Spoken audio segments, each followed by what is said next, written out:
Good day, everyone! Welcome to Mandaluyong City. And today, I'll be your tour guide as we explore one of the most important historical treasures, the San Felipe Neri Parish Church.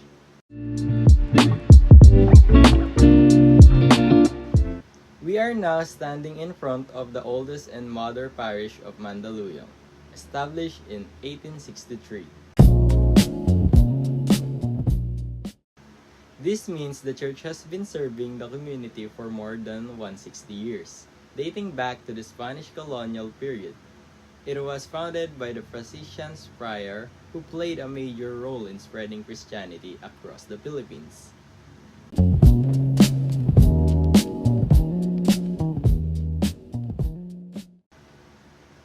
Take a moment to look at the facade.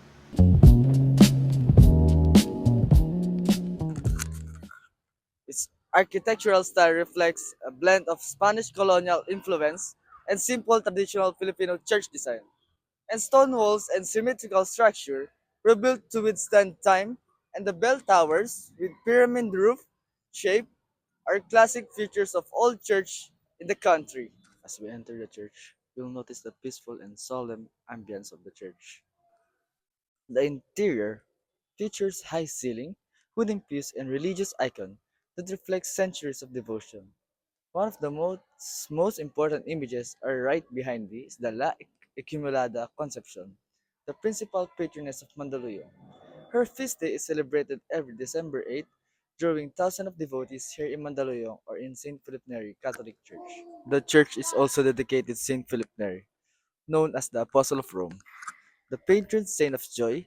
His feast day is celebrated every May 26th.